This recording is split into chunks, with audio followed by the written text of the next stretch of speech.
name is Molly Wood. I'm an executive editor at CNET.com. Thank you so much for being here. I was actually just telling one of my fellow panelists that I was at NatP, which is a television show in January, television producers and executives, and they had a session on DRM that was attended by roughly 8 people. So it's kind of, although it is a growing subject, I see by our crowd today that it's not yet the hot button topic that I think those of us on the panel seem to think it is. It's a groaning subject. It is groaning. So we're going to groan through the topic of digital rights management today. I am joined by Tom Ruchtenwald, Director of Data Application Delivery for NDS, Derek Brose, Senior Director of Consumer Media Technology at Microsoft, Michael Petricone, Senior Vice President of Government Affairs for the Consumer Electronics Association, Fritz Attaway, Executive Vice President and Washington General Counsel of the MPAA, and Reed Stager, did I say that right? Stager?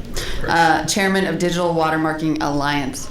And I would like to give the panel basically about 5 minutes each to kind of give an opening statement, tell me what your company or your organization or you personally are doing in this arena, and maybe a little mission statement about DRM before we get started. I'll start with you, Derek. As Molly said, I drive consumer media technologies at Microsoft, which is primarily focused on driving digital rights management adoption through the wireless industry.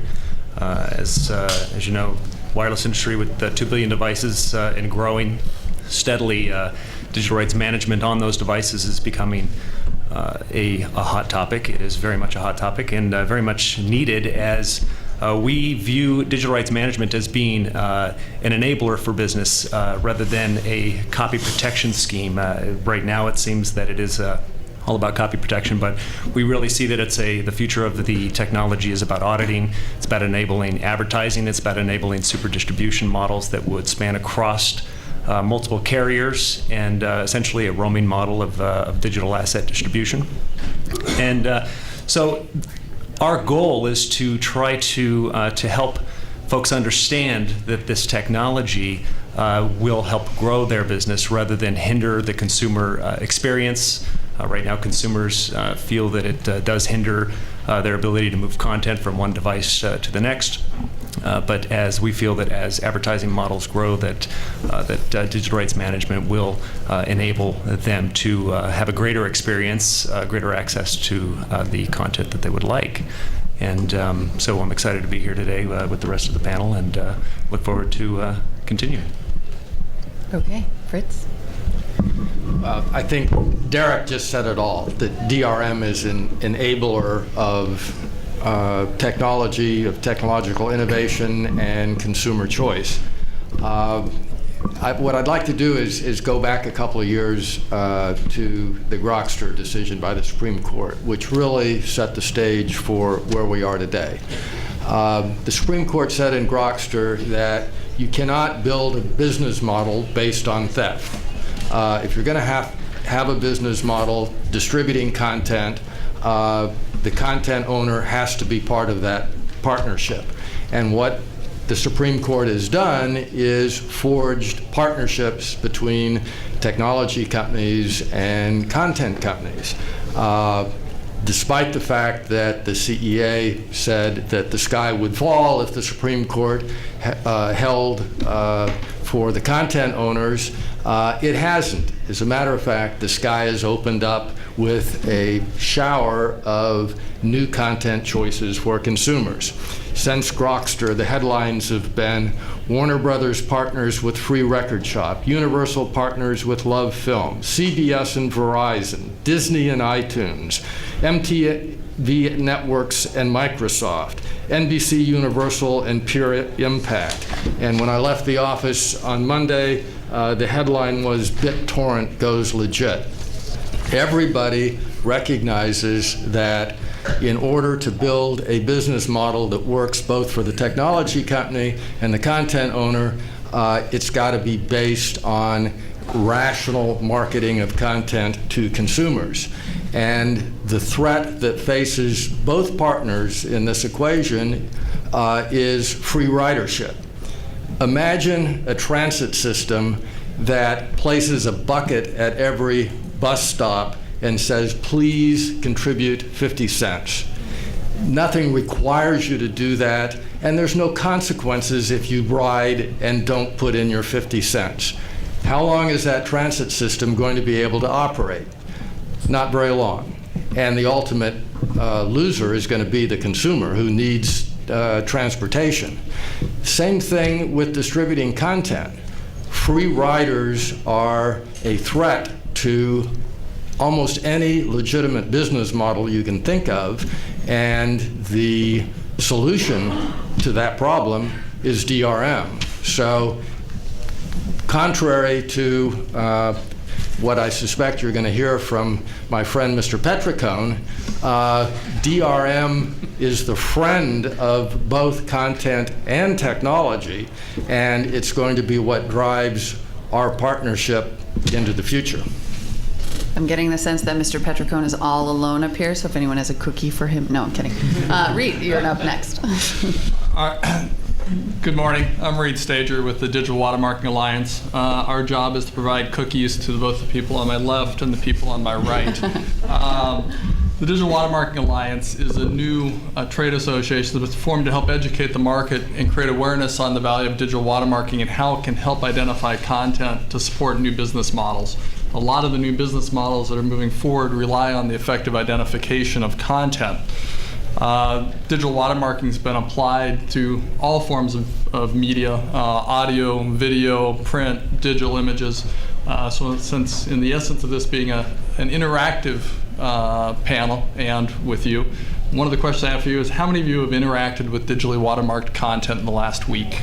Raise your hands. I see 4 hands. Okay. Well, I'm sorry that you don't get exposed to movies, television, radio, the ability to look at digital images on the web, perform transactions, financial transactions. There are now billions of watermarked objects in the market today. You use them every day. You walk around, you see them, but because it's imperceptible technology, you actually don't get to interact with it unless you know it's there and you trigger your computer to do so.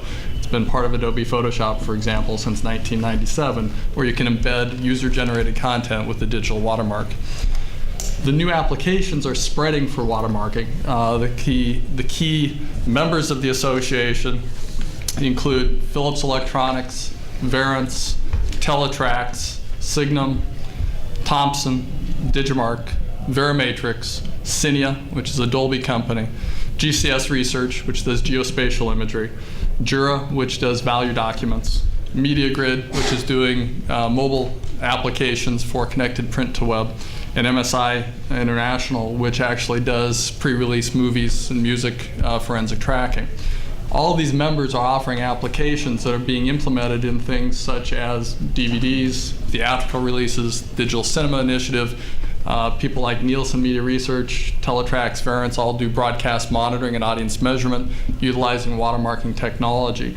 The technologies are spreading. The new areas for them is being able to help serialize media content. So as it's passed around, it has product serial numbers just as all other products you buy have, which helps with identification, and actually adding content identifiers in the content, which allow, as you ingest it into a social network or over a peer-to-peer network, you can identify copyrighted content and who the content owner is easily and effectively. At the same time, you can use it to detect orphan works and reassociate copyright ownership, which is how it's been used in Adobe Photoshop for the last 10 years, is actually you can identify easily who the owner of a digital image is. Same can be done for the full work or parts of work containing audio or video tracks. The Alliance itself is on the verge of adding additional members and new applications to the market. We will be working as a resource for the motion picture industry, the consumer electronic industry, and all the other industry players on how to effectively use the ability to persistently identify content and bring new applications and consumer use models to market. Thank you very much for your time. I look forward to the rest of the panel. Great. Again, I represent the Consumer Electronics Association, and we essentially represent the makers of everything you see when you walk into a Circuit City. In addition, we also represent Circuit City and Best Buy and some major retailers. We are also the owners of the world's greatest technology show, the International Consumer Electronics Show in Las Vegas every January, to which you are all invited. As far as For a small DRM, fee. we're actually fairly neutral on DRM. Our goal, what we want to see from our members, are marketplaces that work and marketplaces that get consumers excited and inspire them to go buy our products. Sometimes DRM can be an enabler. Obviously, it's not interfering with people's enjoyment of iTunes because they have such a large part of the market. Sometimes, it's an enabler until it's not.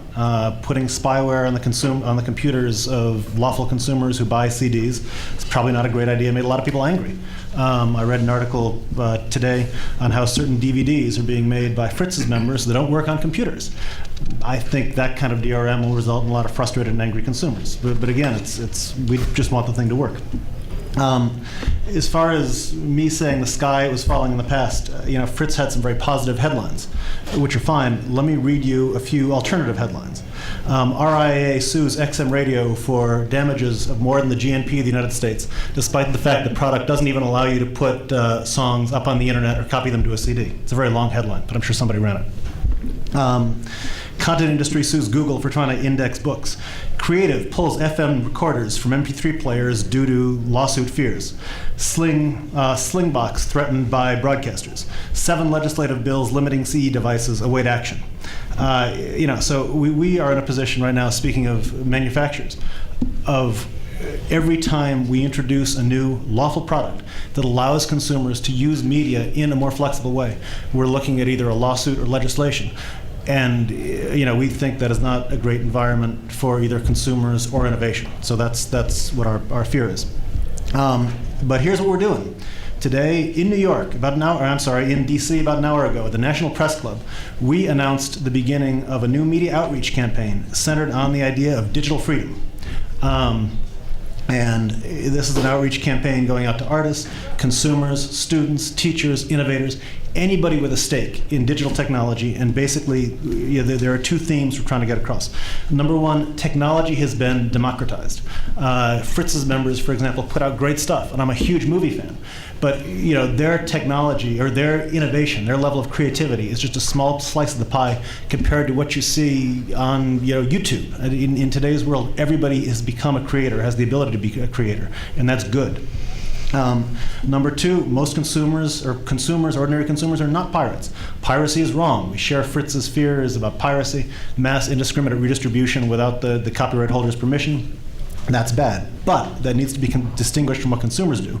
And consumers have the right to use their lawfully acquired media for non-commercial purposes within the privacy of their homes and vehicles.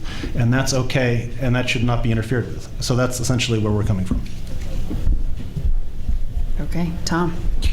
Well, it sounds like there's a lot of agreement that we have here on the panel. I hope this session isn't boring for you. Let me tell you a little bit about NDS. We're a technology company whose primary products are things like conditional access, content protection, and DRM. We're a multinational corporation. We have almost 3,000 employees, and our businesses are in satellite and cable and IPTV and IP and terrestrial broadcasting. You may not know who NDS is because we provide technology. We're a technology innovator. We're always kind of behind the scenes. And our job is to provide our customers with the solution that meets their needs. And we have a particular focus. We focus on security. And we also believe that security, that being our main focus, is maintained by providing hardware someplace within the solution. I'd like to feel like we help balance some of the opposing viewpoints that might be either on the panel or within the audience. In some cases, we may be on one side or another. But we like to feel that we're in the business of creating technology solutions, just like Michael's, and supporting Fritz's group as well. Thank you. Okay. I guess it's up to me to pick a fight since you're all in such We're all agreement. chums, I guess. Actually, I want to start off with kind of what I think is almost the nut question, which Fritz sent me ahead of the panel. It's essentially this: can we have legitimate business models that deliver valuable content without DRM? That is, does anyone think at this point that DRM is not an essential element in any, as you said, rational business plan that involves the delivery of high-value content? So I guess the first question is, does it have to be a part of any future business plan? And second, how do you define high-value content? That's to me? I'll ask you about the high-value content since that was definitely your term. Okay, well, high-value content. That was probably a poor choice of words on my part because I guess I define high-value content as content that is expensive to produce, but that is not always the case. A panel that I heard yesterday was talking about the fact that in today's marketplace, a college kid with a video camera can make content that turns out to be extremely valuable in the marketplace, and a major motion picture company can invest $100 million in a movie that bombs. So high-value content in today's world can be almost anything. Mm-hmm. Anything that people want to watch, listen to, consume. Okay. And then, Derek, I'll start with you on the kind of rational business plan. Do you believe that there is a future business plan for the distribution of media and content that does not involve DRM? Well, like I said earlier, I don't necessarily see DRM as being content protection in that scheme. It doesn't always have to apply that way. But digital rights management can allow a consumer that creates that content in their dorm with their webcam. It can enable them to see how many times it's been viewed, to participate in the business, to actually sell ads themselves on it. And so it's about auditing. It's about knowing how many times it's been viewed. It's about understanding that during the course, I mean, as it changes, you have a piece of content that has inserted ads in the middle of the content, not just at the beginning or at the end. How many times those ads were seen, where those ads are located. So if an individual is in London, the ads are relevant to that individual in London. Digital rights management can provide that ability. And the same piece of content that could be viewed in New Jersey would be relevant to that individual's area. So the ads become less and less invasive and more relevant to the consumer. They don't seem to mind the ads when they actually apply to themselves. So absolutely, I think digital rights management is about the consumer's right to participate in those businesses. It's about the advertisers' rights to participate in the business and enable that and fund those pieces of content that they wish to produce. The high-value content that Fritz speaks to. It allows all of the businesses to participate, enables them to receive financial transaction, auditing ability to continue to make the content. So, like I said, I do think it's going to be necessary to enable any businesses with regards to content, specifically when you get into super distribution, which we all know that is going to be one of the most significant ways to distribute the content. It's cost effective as you have content moving from individual to individual without going through a centralized location.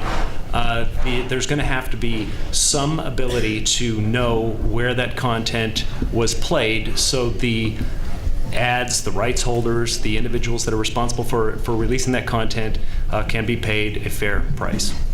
Is that, reading Tom specifically, is that where you see the technology going? That seems to me to be sort of a very literal interpretation of the term digital rights management, but that doesn't necessarily seem to be the definition that consumers at this point are having in their mind. No, but let me give you an example of where DRM might also play a good part in an advertising model, and that's something we might term as opt-in. We have in this country a group called the FCC, and right now they're wielding some great power in terms of profanity and pornography and things like that. Yet we have a certain population that would like to receive some content that might be controversial. If you opt in and you protect your content from those that don't, as a content provider, you provide some sort of digital rights management or content protection on the system, then those people that don't want to see that content don't get it. They aren't bothered by it if they turn on their TV or listen to some radio station or something like that. They're not receiving that content, yet it can still be advertiser supported. So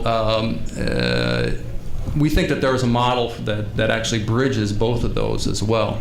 In terms of specific definitions, right now DRM means so many things to so many people, it's really difficult to pin it down. Mm-hmm. And to some people it is conditional access, to some people it's content protection, it's moving things around. In some cases it's super distribution, in other cases it's something that's on a file that doesn't allow me to open it unless I have the rights to open it. So you'll find varying opinions along this panel here of what it is and what to do about it. And I would jump in with a little bit different. I agree there's varying opinions. I agree more closely with Derek's description, where actually the focus has been and the interpretation from consumers has been DRM equals copy protection.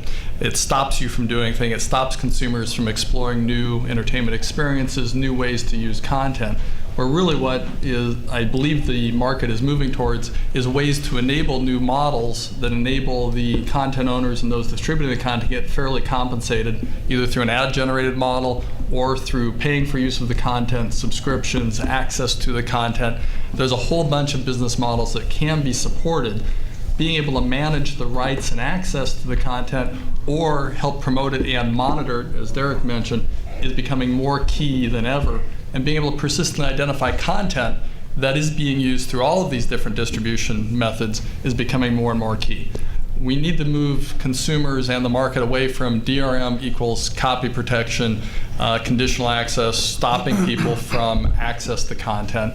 I think it's in everyone's interest to have broader access to content, more uses of that content, but make sure that the rights are managed, not just digitally, but potentially through enforcement mechanisms and other things as appropriate, without going potentially to the extremes Michael's mentioned, to make sure that the models support fair compensation of the content owners and users getting access freely and easily to content and enabling new applications. There's ways to identify content, put identifiers in the content that enables it to be much richer media and a much better experience for consumers than we've even explored today. So we're really at the tip of the iceberg for what is the potential of identified content and how it can, in fact, be a benefit to both consumers, the content owners, and encourage new models and devices.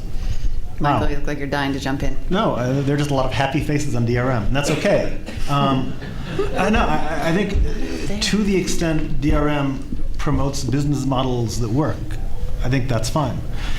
You know, to the extent that it limits consumers, you know, again, this proposal, maybe they're already on the market, to make DVDs that don't work on computers.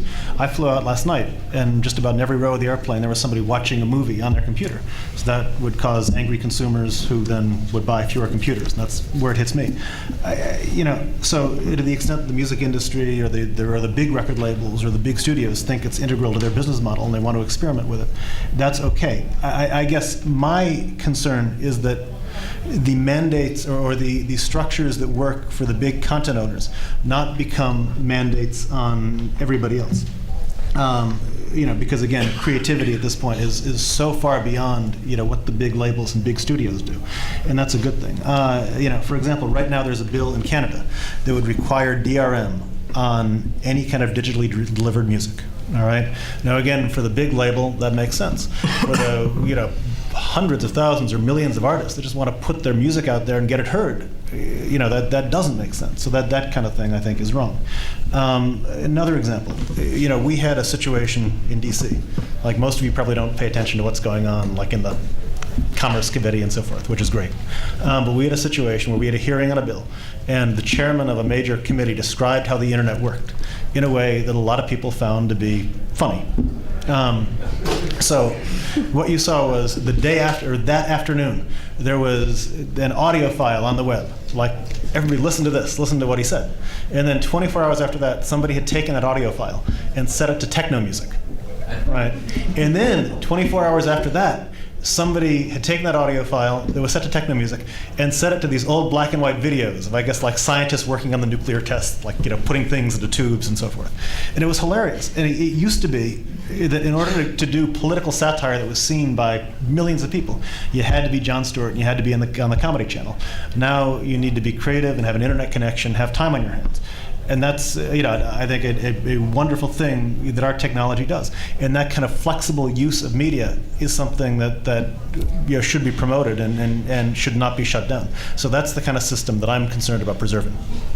Yeah, I want to return quickly to this question of DRM as copy protection, because I think that right now in the marketplace, the way that consumers are increasingly starting to run into DRM is in the form of copy protection. And there's no question that in its current form, it reduces interoperability among devices, and in some cases, it impedes competition.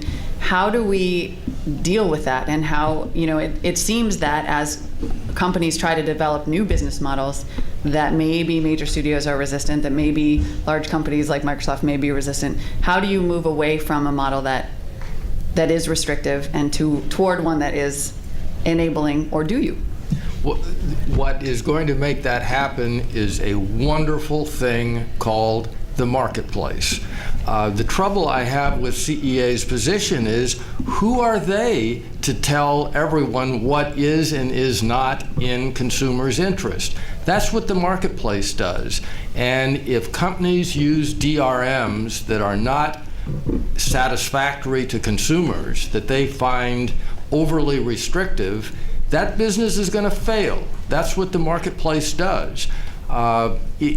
I think that there are problems with DRMs. The problems are that they are not sophisticated enough. We need people like Reed to develop better DRMs that more closely allow content providers to give consumers what they want, but do not result in massive leakage. If CEA wants to do the consumer a favor, it ought to be working on better DRMs that allow more flexible distribution of content to consumers, not fighting DRMs and saying DRMs are bad, because then you're back to the transit company with a bucket next to the bus stop. It just doesn't work. It's irrational. Well, I don't recall saying that DRMs are bad, but let me take issue with something else.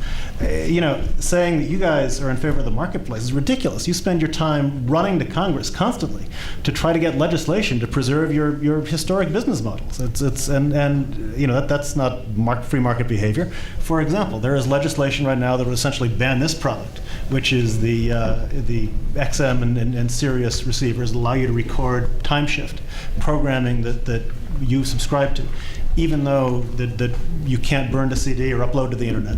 And the legislation is trying to shut that down. Fritz's group, the MPAA, is pushing legislation called the Analog Whole Bill that would potentially take out TiVo, not take out TiVo, take out Sling, take out the Sling box.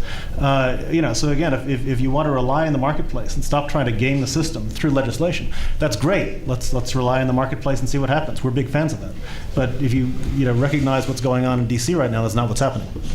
I don't actually see it as preserving necessarily existing business models as much as it is trying to get a solid understanding of what the future business is going to be, so you can actually continue to sustain the businesses that you have. So, Microsoft didn't create technology that allowed consumers to go online at any web portal that sells consumer electronics and buy them for free. And if they had, I'm sure that you would have a very different position.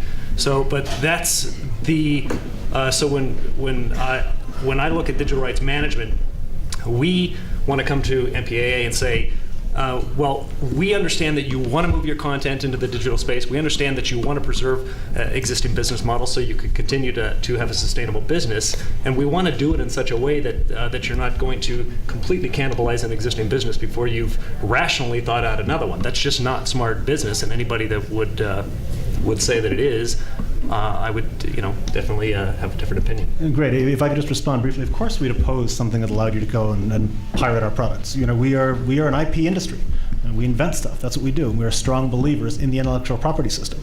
But what you're talking about there is piracy.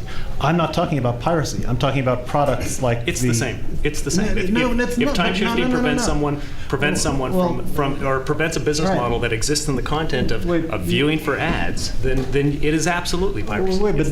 I think there we may have an issue. If you would describe what consumers do with their lawfully acquired content in the privacy of their homes and vehicles, like, for example, a Sling box, or, for example, this product, or for example, the dozens of new exciting products that are going to be introduced at CES this year. That's again, your piracy, I think, is your definition of piracy is too broad for us to accept. That is normal consumer use. You look at Napster, the old Napster. You look at what's going on right now with what's the Russian site, all of mp3.com. You look at the guy who's in the corner selling the DVDs for $5. That is piracy, and that's something that we'd be willing to join with you and Fritz and everybody else to prevent. But that's not what consumers are doing in their homes, and it's very important to keep that different. Reed, actually, I'd like you to address that. Is it your feeling that watermarking technology, and then I'll ask the same question of Tom, is a DRM technology that would allow consumers broader fair use rights without leading to piracy? And do you think that studios, and maybe Fritz, you can address this too, and content providers would be on board with that? Yeah, the watermarking technology is actually policy agnostic. That's why we can actually support a variety of different business models.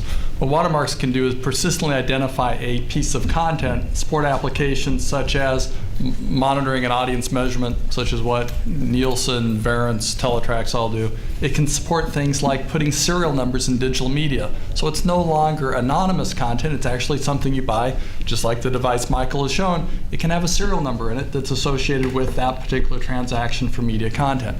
It can have a content identifier in it that says, this is Spider-Man 2, this is the newest music track from U2, this is new music, but it's specifically identified, which enables all sorts of different business models. If you're enjoying it in the privacy of your own home, you can move it around between all sorts of different devices. But it might identify that particular piece of content if it's posted up on a peer-to-peer site or being ingested into a social network. So you can say, oh, this is copyrighted content, find out who the rights owner is, and make sure appropriate rights have been acquired before it's posted up on that site or used outside of the license agreement and outside of someone's own personal domain. All those models are supportive. It can also support copy protection and be flags for what rights are attached to the product, and that's an implementation that has gotten a lot of press in the past, probably to the detriment of all the useful purposes for just being able to persistently identify the content and support new models. That's why it's being rolled out as part of digital cinema. That's why it's being rolled out as part of broadcast TV offered by people like ABC, NBC News channels, Reuters. There's persistent identifiers in the content that allow you to enable new use models and track and manage how it's being used downstream, which do not impact at all a consumer's use model. When you see TV that's been watermarked, does it stop you from doing anything? No. So Fritz, then my question is this acceptable from a major studio standpoint? It's obviously a lot greater freedom with digital content than consumers can currently enjoy. Is it something that you think is a reasonable compromise? Well, I think the track record of the studios has amply demonstrated that they are open to any new business model that promises revenue. Even Michael is no longer using the Luddite word when it comes to the motion picture industry. Although I have to ask you, I have to interject there. Really? Because if you look at Cinema Now, if you look at Movie, I think Cinema Now has managed to negotiate some deals. How about looking at the Betamax? Amazon Unbox. There's certainly, that content is being made available from major studios in kind of a slow and growing way, but with really some, restrictions that some consumers do find unacceptable. Like if you download a movie, you can't burn it to a DVD, or you can't watch it on a television. You can only watch it on a computer. Well, it takes time to develop a business model. And sure, it's not happening fast enough. I wish it would happen faster. It would make my job easier. But it is happening. And as these markets grow, as business models and technology becomes more sophisticated, I think that certainly the motion picture industry is going to be at the cutting edge of new services and new ways to monetize their content. That's their business. They're not in the business of spending $200 million on a movie that no one sees. They want as many people to see those movies and television shows as they possibly can, but they need a business model that makes financial sense. And that's the challenge, coming up with the business models that make financial sense. Tom, I think you have a response to that. There's been some remarks here about legislation and lawsuits, and proposed legislation and lawsuits oftentimes are the result of serious concerns over things that may be existing in the marketplace, but they also sometimes are the result of what I would call a new business weapon. And maybe a device like this, which is something that Michael's been holding up here as a prop, it might be Can an you tell example. us what device that is really quick? That's an Inno, I Okay, guess. the Pioneer it's, Inno. I'm not sure if you're familiar with it, but it's an XM player. It's a device that XM has, and it's one of those that kind of, if you get something on here, you can't take it off. It's not going anyplace. But there's a difference between performance rights and distribution rights, which seems to be the heart of some of the legislation that's been proposed, and also the lawsuit that's involved over this device. I think all of us here are, seeking answers somehow, some way. We have at our place a particular viewpoint. We joined the SVP Alliance. Again, that's a hardware focus, but it's involved with home networking. And we've been a past member of Coral, which is a DRM harmonization group, and I think that's a very noble sort of thing to try and do. So we're all kind of looking at the types of things that we need to do at the same time the legislation and lawsuits are going on. Yeah, if I could just briefly respond, I think this legislative response and this fear response to new technology is not a new thing. It didn't start when XM put out its product. At the turn of the century, John Philip Sousa went to Congress and demanded they give music publishers a monopoly on the manufacture of player pianos. Because obviously, if everybody has one of these things in their home, who's going to see live music ever again? And onto the television, onto the radio, onto the cassette tape, onto the VCR, which, of course, the Betamax was to the American film industry, what Jack the Ripper was to the woman at home, and so on and so forth. So there's kind of a Groundhog Day element to this, and the XM and Sirius radios are just the latest villain. Again, our strong belief here is that the marketplace should be able to work things out, and in all the instances that I described to you, when the content industry came to Congress and said, look, we got to stop this device, we got to stop that device, or else our industry is wiped out, Congress wisely refrained from doing anything. And in fact, I'm sure Fritz's group is happy that they lost their lawsuit trying to stop the Betamax, because now they make much more money from pre-recorded media than they do from movie theater revenues. And had they won that lawsuit, that probably wouldn't have happened. So again, I think shutting down new technologies before you know how they're going to be developed and how they're going to be used is wrong. And just to emphasize, we're not talking about piracy here, we're not talking about Betamax, we're not talking about the internet. As a matter of fact, after Grokster was decided in favor of the way Fritz's group and the record labels wanted, we had this moment of naivete where they came out and said, we now have the weapons, we now have the tools, we need to protect our content. And we said, that's great. Now we can move away from all this legislative infighting and work together and develop compelling business models that'll be attractive to consumers, and they can sell our stuff and we can sell our stuff and everybody will be happy. And instead, what we're facing this year is this unprecedented barrage, of legislation that would impose limits on our products. Again, products that have nothing to do with piracy. And they are very powerful in Washington, and this stuff is still pending. And there is a strong chance that some of this may go through. And that would be a bad thing for innovation and a bad thing for consumers. I don't know that the innovation stops because there's a decision, either legal or legislation or lawsuit. I think it may be different, though. It might not come from your constituency, it might come from other locations. And that's why the Microsofts and the Watermarking Alliance and the NDSs are represented here on this panel as well. So, we have a different perspective, and that is, as the decisions come out, we're poised to move in the direction that we need to move. And I think that the innovation will continue. I realize it's an annoyance, and it can be, some of the things that are being proposed are real pain in the ass for us too. So I think that we jump in before you, Michael. At the same point in time, we have to recognize that we don't allow assault rifles on the street either. And this is hardly an assault rifle, but that's not what we're talking about. I understand that, but there are good reasons why we do have legislation and why we do have lawsuits, and they help us to find the right paths and make the right decisions. Reed, go ahead, and then. Yeah, if you look back, there's been an ongoing legislative battle going on between different industry groups for decades. I don't expect that to be resolved today. I don't expect that to be resolved anytime soon. Oh, I do. Okay, good. You have higher hopes than I I'm do. having my Dr. Phil moment, Reed. Okay. However, if you just take a look at what's been happening, and having been on different panels for the last few years, more than too many years at this point, there's been a huge sea change in the last 18 months or so of new experimentation, of new business models of rolling out content, both on the movie studio side and through the music labels. The deals that have just been done with YouTube, would those have been considered 18 months ago? The deals that are going on right now for allowing burning of DVD discs for downloaded content, those are all trying new models that will support the growth of the markets, both the CE device market and for the content owners. They're trying to find where that next business model is. As Derek mentioned, you need to test some of those models, try them out, see how it works before you completely abandon your existing business models. That's what's supporting millions of people in those industries today. But there are those experiments going on. There are those trials. They're trying to move into these new distribution models that will help provide better user experiences.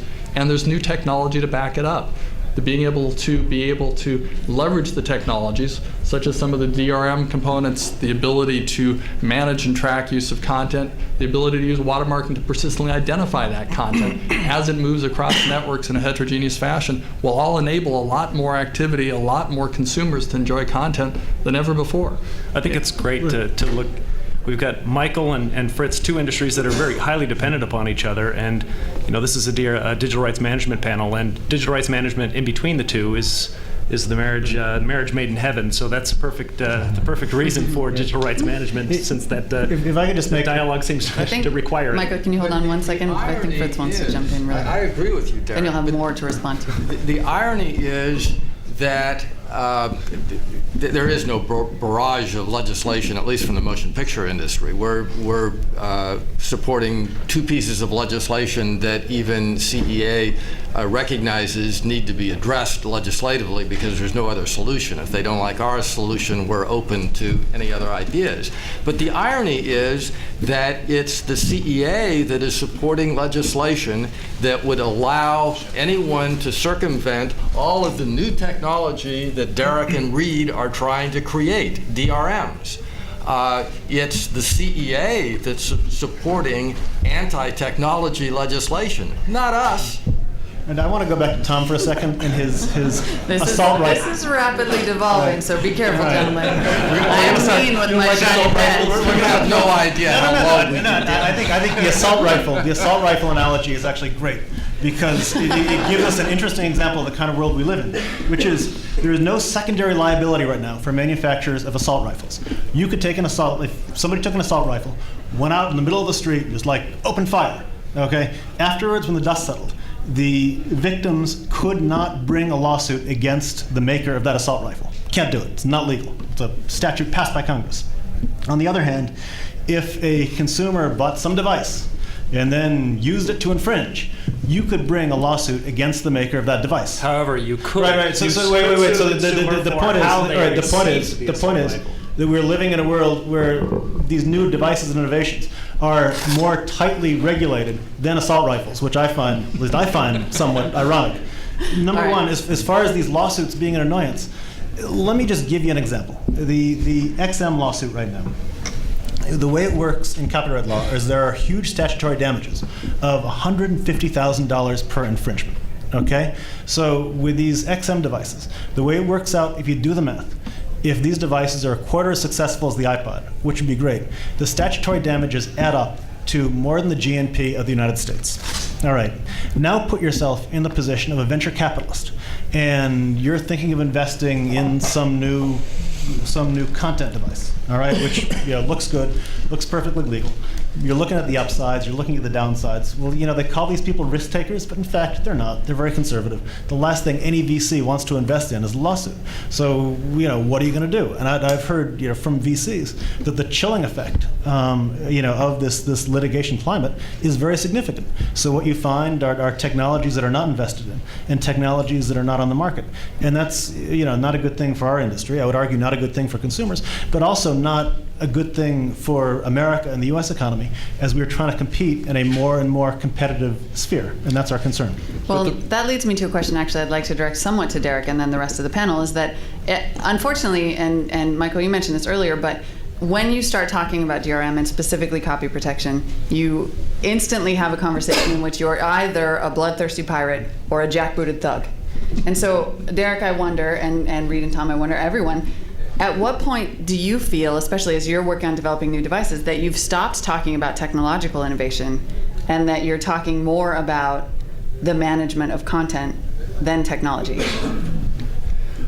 So when does When do you look at the device you're creating and say, this is primarily a device for controlling content as opposed to primarily a device for entertaining consumers? I don't look at that at all. I create. Our goal is to create technology to give to the content owner, to give to the consumer electronics, to the OEMs, and say, look, it has all of these different switches, gives you the ability to create some policies, and you go do that. So it can be as invasive as you want. It can be as invisible as you want. And so I'm the middle guy here. I'm the one in the middle that says, look, I don't want to get in the middle of your argument, but I do want to give you the tools that enable both of your businesses to flourish. But I guess what I'm wondering is, does DRM also give you an opportunity to create a competitive environment that may be proprietary, that may be closed? For example, the Plays For Sure ecosystem was a closed environment to compete with the iTunes closed environment. Well, Plays For Sure is an ecosystem, is an open ecosystem that everybody can participate in. Fair Play is a closed ecosystem. So Apple says you can only buy my device and you can only buy content from my store. Plays For Sure allowed you to buy content from Napster, from Yahoo, or from MSN Music, or whoever wanted to. But not iTunes. But that's not our Well, yeah, decision. but I'm That's saying Apple. everybody can play except Apple. If Apple wanted to, enable selling content for devices that enable other technologies, then great. Our standpoint is that our policy is we allow interoperability. We're open to interoperability between DRMs. In fact, we encourage it. In many cases, we've done some significant agreements in the actually not yet announced, but. And where you'll see that demonstrated by Microsoft, but we are still certainly not as far as the ecosystem path goes. That's we want to enable both a closed ecosystem if you want it, and that's the new Zune, which is essentially very similar to Apple. And we want to open an open ecosystem. So we're listening to the content owners, we're listening to the distributors, be it wireless companies, and we're listening to the consumer electronics companies and asking them, what would you like us to build, and we'll build it. Molly, there's a logical disconnect in your very question. Your question, as I heard it, was, is it a restrictive technology or does it serve consumers? Well, that's not an either-or proposition. Restrictive technologies can serve consumer interest. A DRM that can distinguish between a permanent download and a view once experience serves consumer interest. It serves the interest of consumers that don't want a permanent copy and don't want to have to pay for it. It serves consumers who would rather spend less money for one opportunity to view the motion picture and not have to buy a copy. That's a good thing. That is a restrictive technology that very much serves consumer interest. And that's one illustration out of very many I could give. And we've seen continuing innovation happen across a broad spectrum of applications and devices. It is occurring in the market. We're in a similar role as Derek and Microsoft, not quite as large, being able to try to provide technology that enables some of these models. When we see groups like the DCA, the Distributed Computing Industry Alliance, come out and say, if the content is watermarked with a persistent identifier, we will respect that. We will identify who the copyright owner is and help our consumers find legitimate copies and uses for that content. That's supporting innovation. That's taking advantage of new technologies, new approaches for distribution of content, and still enabling content owners to get the commercial value for that content that they deserve. Those type of models can flourish. The technology is available to do that. It's just a question of working with all of the right players to take advantage of that to really deliver new and compelling experiences for consumers from technology that's already there and already proven. And that's what is available to people today to take advantage Yeah, of. and the more we I think work together Tom on actually wanted to this- jump in right before you. I'm sorry, Derek. Oh, I felt compelled. was biting It's a his little tongue. more difficult for us to talk about this because our customer isn't normally the end consumer. Our customer is oftentimes a platform provider. I'm a little surprised that Derek mentioned that because when I think of Microsoft, I think of the end consumer sitting at their computer. And we have a particular viewpoint different from the other two that are here representing those types of DRM systems. One of the things that we have to note, though, is that nobody wins if the system isn't fair. And from our perspective, we're in business, as I said in the beginning, to provide our customers with the solution that they want and need. And anytime we decide to go into a contractual relationship or do business with a platform provider, which is quite often our customer, part of our decision is, is there a fairness? Does this work? Is the customer going to get what they want out of this system, and how is it being presented? And it's an important decision for us, but it's not at the same level as the consumer. Derek, go ahead. Well, just to address that point, just what you said, yes, you do think of Microsoft as being a consumer, but at the same time, we're building a product that is enabling distribution of Fritz's companies. Yeah, we do that too. So Exactly. we're So- competing there. Yeah. No, absolutely. But with regards to, I expect the consumer electronics companies to know their customer the best, and I expect the content owners to know their customers the best. And so, when they've done their research and they've analyzed what their consumers want, if we receive that feedback, if we have greater dialogue, and I think that's actually what's required here, if we have greater dialogue and quite honestly more time to develop a product that can evolve and that can enable all of these new scenarios. I mean, we're all learning as we go here. This is it might just because it's Microsoft doesn't mean that we're all knowing and know exactly how this all works. This is a really challenging space to be in. Digital rights management is by far some of the most complicated technologies out there, particularly when you're going to put it on an open platform. These are very big challenges, and we spend a lot of time fighting and bickering in the industry. But in reality, this is the dialogue that helps us build better products and enables greater scenarios and enables larger business models, and so that's what I look forward to. And so I just wanted to say that I think this is a really healthy conversation rather than a spat. Well, here's my last question before I open up to the audience, but I warn you, don't attack my panel. Because I know this can be a slightly less polite conversation at times. When we talk about the future of DRM is then a bit of a foregone conclusion. And so I would ask you, in the face of eMusic becoming the second most popular music service and selling music without DRM, and Yahoo selling un-DRM music from major artists, and DVD John saying that he's going to release a commercial product that reverse engineers fair play, is there a possible future that involves innovation, protects content, and allows consumers to do what they want with it without DRM? Is that acceptable to anyone on the panel? We believe there are some of those models in place. If you look at the Academy Award Screener Program, for example, where they started embedding digital watermarks in their content as serial numbers for that content, it had a dramatic decrease on piracy and those copies getting out to the market. In music today, there are a number of services in Europe that are starting to add serial numbers into the content they're downloading from music tracks as they download it. Does it stop somebody necessarily from using that track and redistributing? No, but they can also tie that back to their license agreement and identify where leaks are happening in their system and content might be used inappropriately downstream, passed around on a peer-to-peer network or something else. And those are the type of things the DCIA is trying to address. If you can identify content and then tie it back so you can have appropriate rights and increase that use, there is acceptable models there that still manage the rights to the content without potentially locking up everything. And there's different shades. Should a piece of theatrical content that is released just in a movie theater, the only way somebody could get a copy of it is to use a camcorder in the theater to copy it, digitize it, put it up on the internet. Should that ever be enabled for redistribution?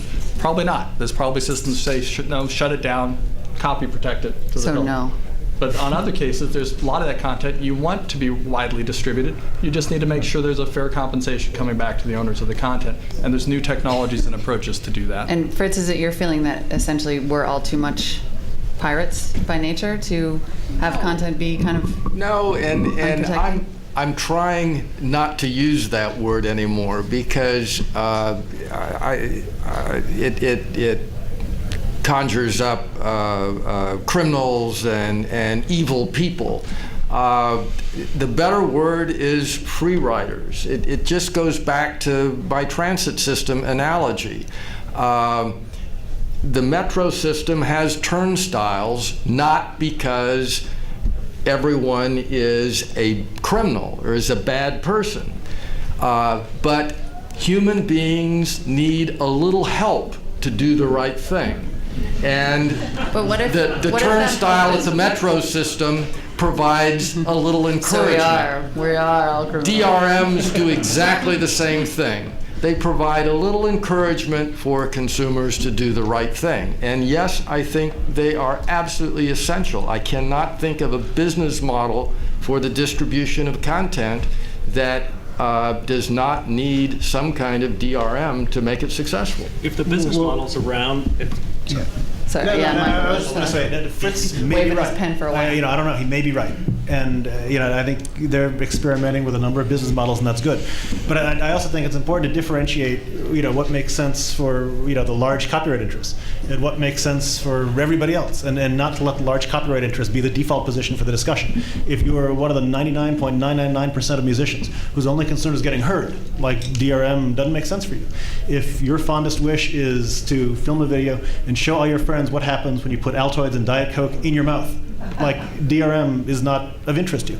And that is today where the vast majority of creativity lives. And that's creativity has been democratized. And you don't want to do anything, again, that would impinge on that or shut that down. As far as Fritz's members, and one of the great things about these panels is it gives you a chance to run everybody else's industry. But they have to balance, what they need to do to protect their investment versus what's going to be attractive for consumers. Protecting your investment is important. Doing something obviously that is off-putting to consumers or annoying to consumers, clearly backfires. And I think, and that may be, you may decide that's a lot of DRM. You may decide that's no DRM. You may decide that varies based on the business model. But I think it's a matter of just experience finding that sweet spot. Derek. This keeps going back to DRM is inhibiting the consumer from doing something with their content. And that may be where we're at right now. That may be what it's doing in some way right now. But if you can imagine, what we would like to see is a future where there are business models, and as the guy representing digital rights management and the product that we license to companies, I'm not going to speak for these business models, but if you can imagine a business model that allows the consumer to move the content from one device to the other and move it freely and actually give it to their friend without having to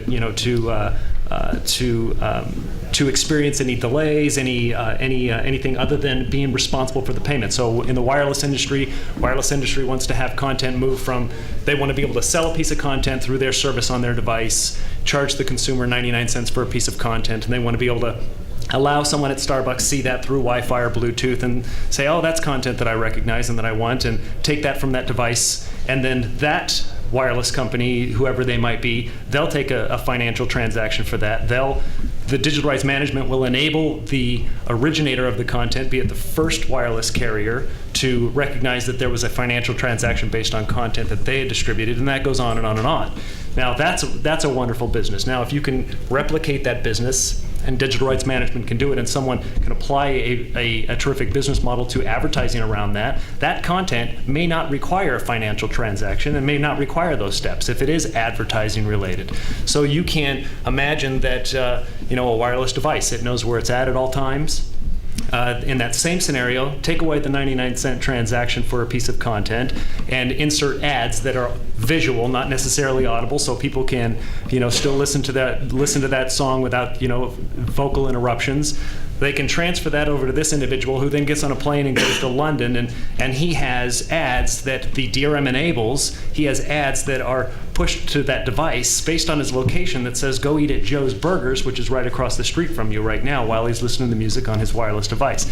These are all business models. And now maybe the consumer doesn't mind digital rights management so much because they don't see it. So as digital rights management evolves, they will see that technology less and less and less. Right now, it's a big pain point because they see it, they recognize it. It says, I mean, you know, you pick up a device and you purchase a piece of song, it says acquiring license. I mean, there's nothing more irritating than that initially, but we understand that that's just the first part, that's the first stage in an evolving business. So as we progress, you'll see less and less of digital rights management, and I'll be less and less required to come up here and talk about it. Tom, do you want to jump in on this, or should we go to questions? Yeah, just a little bit. I guess that we all can say nice, positive things about the things that we're trying to do. At the end of the day, though, we're all trying to make a go of it. And since most of our customers are trying to monetize what they do, we strongly favor digital rights management, content protection, encryption, scrambling, whatever you might want to call it. It's part of our product offering. But there are many, many times when creative things should be free. We shouldn't legislate what it must be, but we should protect those things that need to be protected. And again, you know, no one wins if the system is unfair. I want to open it up to questions. Wow. I saw your hand first, actually, not yours, but the one behind you. So most of us are involved with, at this conference, involved with helping people share media. That's really what we do. And I'm going to ask a practical question about how to navigate this space. I think we all have some shared feelings with Michael, maybe not as passionate as you are about them. And we have sympathy for Fritz and the NPA. And I guess my question is, what can we expect? We're technology companies, most of our people will go through the turnstiles, some won't. Some will use our platforms, technologies, websites, whatever it is, to share content. And should we expect from the MPAA and the RIAA a phone call that says, hey, let's talk and get this resolved? Should we expect a lawsuit to bury us? You know, what kind of response should we approach you proactively before we're noticed and say, hey guys, you know, we think most of our people are cool, but a few look like they're not. What do we do? How would you help us navigate this crazy world? Well, I think what you can expect from the motion picture industry, I think, is a continuing effort to explore new business models and get content out to consumers in ways that make sense. And some people are going to think that we're too slow, and some people are going to push the envelope. And probably in some cases there's going to be lawsuits filed because the rules of the road just aren't established and we need some guidance. But in general, I think what you can expect is more choices for consumers and more ways to access the content that we're trying to create. Here in the... Yeah, Pat Griffiths, Microsoft Entertainment Business. Hi, guys. So I always enjoy the repartee between you. But They do this at clubs, apparently. How do I not know this? So the issue here is, I heard some points of common agreement, and I've always been a big believer. We're all struggling with the new business models, and we keep coming back to the consumers. Let's be realistic. The line I always like to say, I don't wake up in the morning and ask to be restricted from using content. It's just not natural as a consumer yet. We want to use the content, and to Michael's points, when we're at home as consumers, we like to use content the way we see fit. Yet we all recognize in the business side of the world, we've got to create the new reality of cyberspace and media as digital bits. So there's got to be some business model some way forward. The one thing I'd like you all to comment on is the issue about getting back to the consumer and educating them on those points of common agreement between the two industries. Certainly MPA and the studios have done a lot of things to educate people on the evil of piracy and stealing. We don't go into stores expecting to take out Michael's products free. We expect to pay for them. So consumers, you know, we're not stupid. We understand there is a business model. And then the question of the panel, in terms of finding a fig leaf between the two of you, or an olive branch, as it may be, is... Fig leaf is interesting. Yes,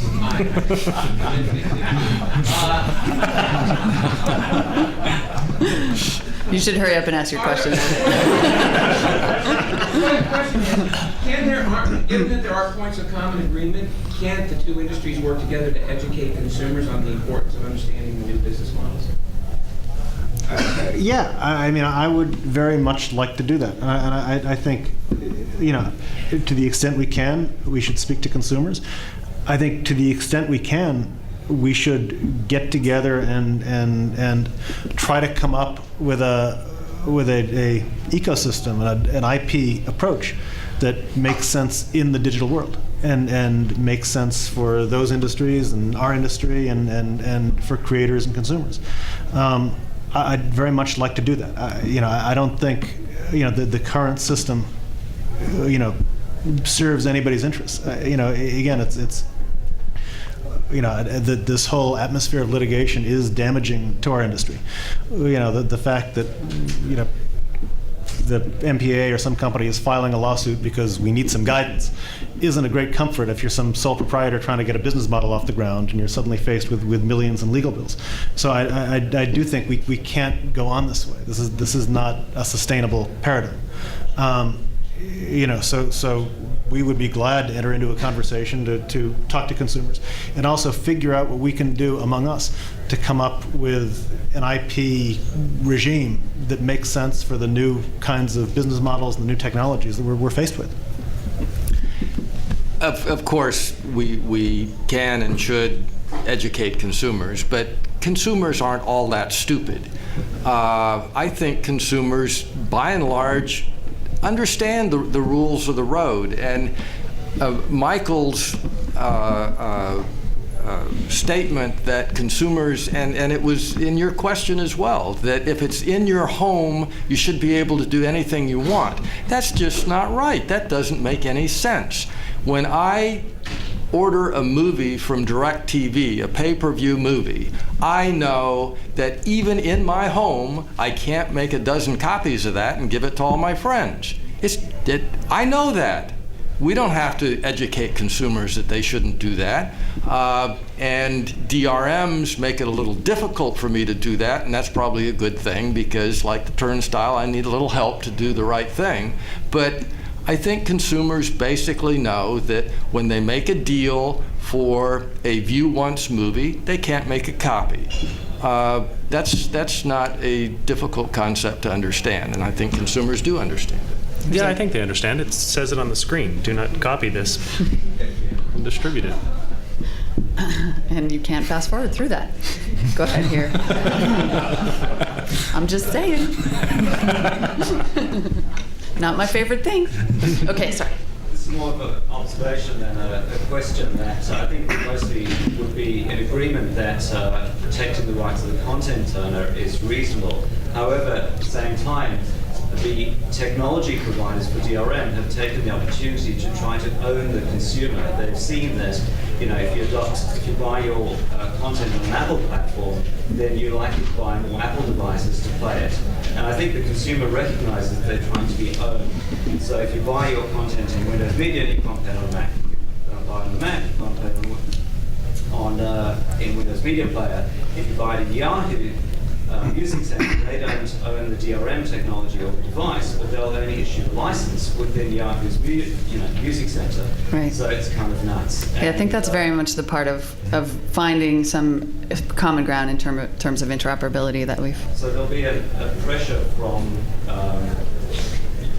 you'll find that eMusic, for instance, offers no DRM. Mm-hmm. So there'll be a constant pressure from major music providers to provide possibly their content in a non-DRM format, because they'll actually get more sales that way.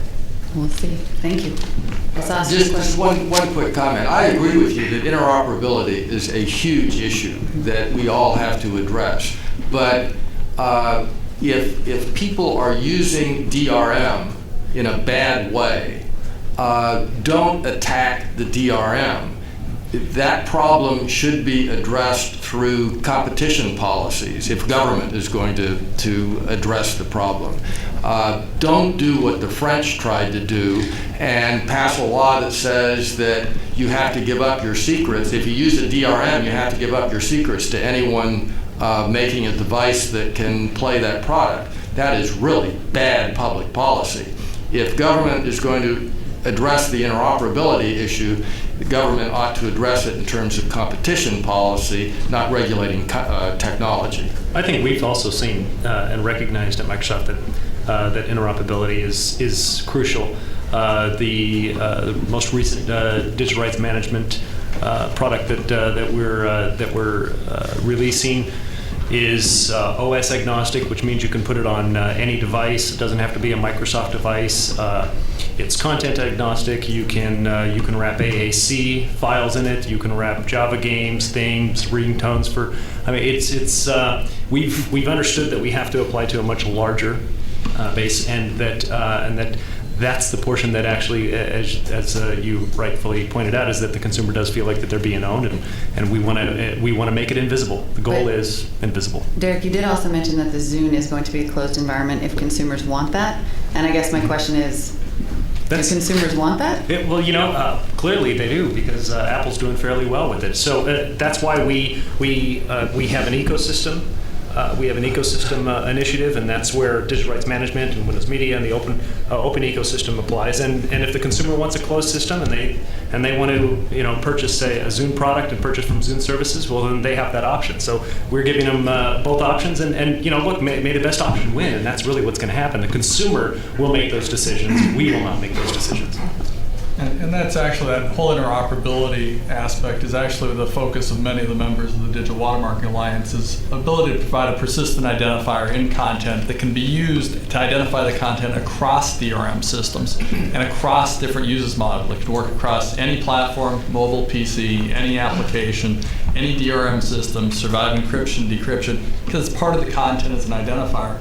And one of the key things to have that level of interoperability and enable consumers to move content is be able to identify it appropriately so you know what rights are associated with it if it ends up in a new system. So those are some of the challenges in technology that is available that needs to be put in practice as part of these systems to really give that flexibility to consumers that they're looking for. So I think we have about 2 minutes for one more question. I'm one of those people who are Apple's bitch, which is fine.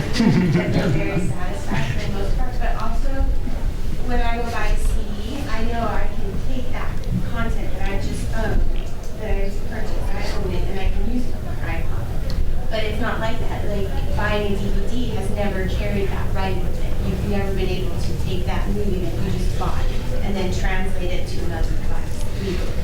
And I'm wondering if there's any movement on that front. We talk a lot about buying from the internet and using DRM to manage that. Is there are the content holders becoming more open to the idea of maybe using a watermark and allowing, because it's fairly obvious we want portability. Is there any chance that that'll ever happen? Absolutely. If you look over your right shoulder, you'll look at the guy that is working on exactly that. The DVDs, current generation of DVDs is a perfect example of the point I was trying to make, that if there's a problem with DRM is that they're not sophisticated enough. Absolutely, next generation DVDs, we are looking at ways to use DRMs that will allow managed copying, because we realize that consumers do feel that if they buy a movie, they bought the movie and they should be able to watch it not only on their DVD player, but they ought to be able to watch it on other devices that they may own in the home. And we're not opposed to that. We're just looking for the technology that will allow us to allow consumers to do that. You said opening up the content to Exactly. copy. Exactly. the part where we have to do a better job educating, I think, though, is you used a word in there that said, content that you own. The content owner still owns the content. They've allowed you the rights to view or listen to that. And that's many consumers feel that they've purchased, I own it. Well, that doesn't mean that you can redistribute it and charge for it. I think many consumers would say that you feel that they don't own it, actually. I meant that as a distinction between a pay-per-view, like you were saying, with a pay-per-view item, I don't expect to be able to do anything except watch it. When I buy a DVD, I expect to be able to put it in any damn DVD player I want. That's right. Yes. Mm-hmm. Okay, thank you all for coming. This has been a great discussion.